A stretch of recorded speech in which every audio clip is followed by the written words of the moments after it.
बहराइच में हुए बवाल को 7 दिन बीत चुके हैं, लेकिन हालात अभी भी सामान्य नहीं हो पाए हैं। महाराजगंज बाजार में अभी भी दुकानें बंद है। लोग डर की वजह से दुकानें नहीं खोल रहे। अभी भी पुलिस बल वहां पर तैनात है और अधिकारी मौके पर कैंप लगाए हुए हैं।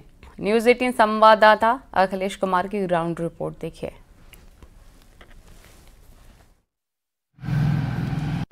जनपद बहराइच में 13 अक्टूबर को हिंसा हुई थी। मूर्ति विसर्जन के दौरान 2 संप्रदायों में बवाल हुआ था। गोलीकांड में एक युवक की मौत हुई थी।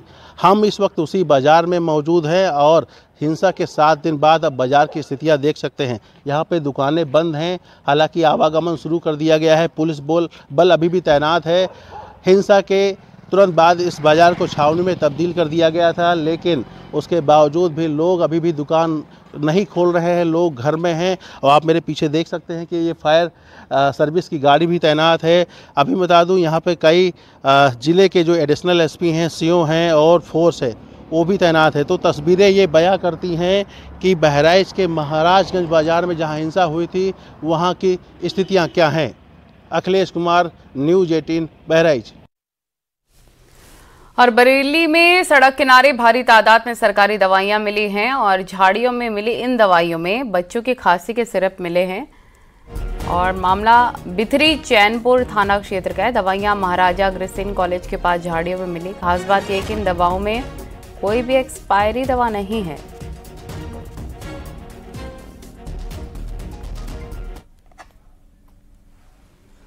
हापुड़ में एक महिला अभिभावक ने स्कूल कि वाइस प्रिंसिपल से मारपीट की है। महिला स्कूल में बच्चे को डांटते हुए नजर आई थी। स्कूल पहुंची महिला की पहले तो टीचरों के साथ कहासुनी हुई, उसके बाद महिला ने वाइस प्रिंसिपल से मारपीट कर दी। मारपीट का वीडियो वायरल हो रहा है। मामला पिलखुआ कोतवाली क्षेत्र के एक निजी स्कूल का है।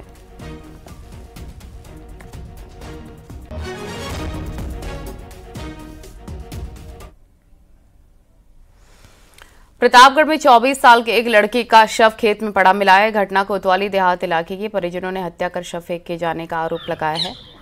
और आपको बता दें कि परिजनों के मुताबिक अजय कल रात से घर नहीं गया। कुछ दिन पहले ही अजय मुंबई से घर लौटा था। पुलिस मामले की जांच कर रही है। परिजनों द्वारा जो शव था उसको अपने खेत से उठा के अपने घर पे ले जाया गया था। पुलिस मौके पर पहुंची और शव को पोस्टमार्टम की कार्रवाई हेतु अस्पताल भिजवाया गया है। परिजनों द्वारा तहरीर प्राप्त की जा रही है। इस घटना के अनावरण के लिए 4 टीमें मेरे द्वारा गठित की गई हैं। पोस्टमार्टम रिपोर्ट, परिजनों की तहरीर और जो जांच से जो तथ्य प्रकाश में आएंगे उनके आधार पर त्वरित और सख्त कार्रवाई सुनिश्चित की जाएगी। और केंद्रीय मंत्री गजेंद्र सिंह शेखावत वृंदावन के बांके बिहारी मंदिर पहुंची। विधि विधान से बांके बिहारी मंदिर में पूजा अर्चना की। मंदिर पहुंचने पर मंत्री सेवायत ने मंत्री और उनके परिजनों को पूजा कराया और ठाकुर जी की प्रसादी और अंग वस्त्र भेंट किए हैं।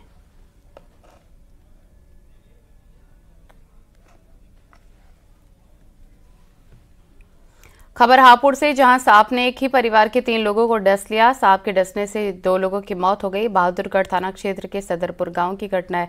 यहां एक महिला अपने 2 बच्चों के साथ जमीन पर सो रही थी और रात में सांप ने मां और दोनों मासूम बच्चों को डस लिया। परिजन सभी को अस्पताल ले गए, जहां दोनों बच्चों की मौत हो गई।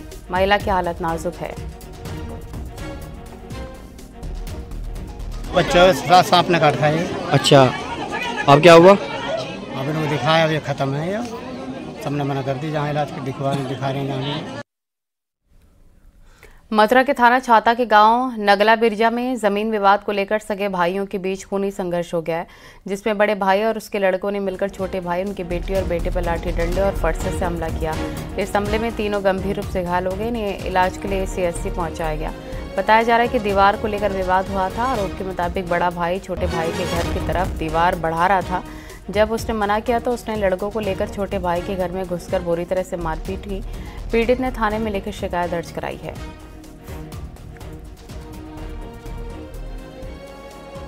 मेरे पापा को मारा मेरे चाचा ने और उनके बेटों ने बहुत तेज मारा। बस उनके घर में काम चल रहा था, वो दीवार हमारी तरफ लगा रहे थे। पापा ने बस इतना बोला कि दीवार को सही से लगा लो, और इतने पे हमारे घर में घुस के मेरे पापा को मारा बहुत तेज। उन्होंने डंडों से, लोहे की लाठियों से। किन किन लोगों को लगी है? मेरे पापा के, मेरे और मेरे भाई के। ग्रेटर नोएडा वेस्ट में सुरक्षा कर्मियों ने नाले से एक शख्स को निकाला है। अरिहंत आर्डन सोसाइटी की घटना है। गश्त के दौरान सोसाइटी के निजी सुरक्षा कर्मियों को आवाज़ सुनाई दी। जब उन्होंने नज़दीक जाकर देखा तो नशे में धुत एक शख्स मिला। सिक्योरिटी गार्ड ने उसे पानी से नाली से बाहर निकाला, उसे नहलाया है। और यहाँ पर बड़े सवाल भी खड़े हो रहे हैं सिक्योरिटी में सुरक्षा इंतजामों पर। बिसरख थाना क्षेत्र का मामला है।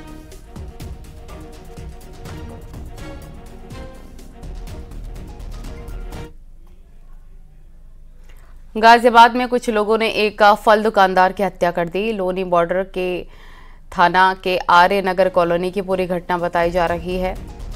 बताया जा रहा है कि 2000 रुपए के विवाद को लेकर पड़ोस में रहने वाले लोगों ने अपने साथी के साथ मिलकर फल विक्रेता की गोली मारकर हत्या की। हत्या के बाद आरोपी फरार हो गया। बताया जा रहा है कि इससे कुछ देर पहले भी पैसे को लेकर मारपीट हुई थी, लेकिन कुछ लोगों ने दखल देकर मामला शांत कराया। सूचना पाकर पुलिस पहुंची, शव को पोस्टमार्टम के लिए भेजा। पुलिस आरोपी की गिरफ्तारी में जुट गई है।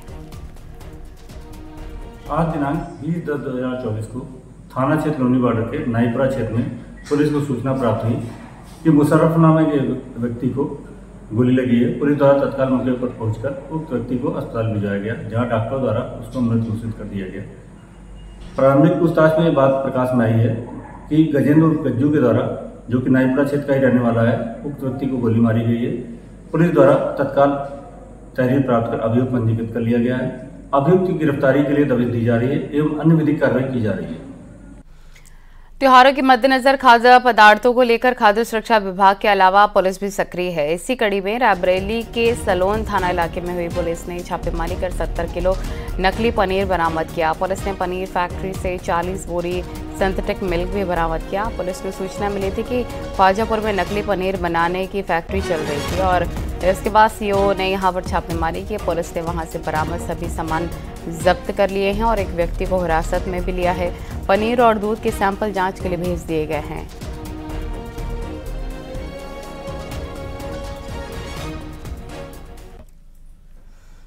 और शामली में संदिग्ध हालत में एक शख्स की मौत हो गई। परिजनों ने पत्नी पर खाने में जहर देकर मारने का आरोप लगाया।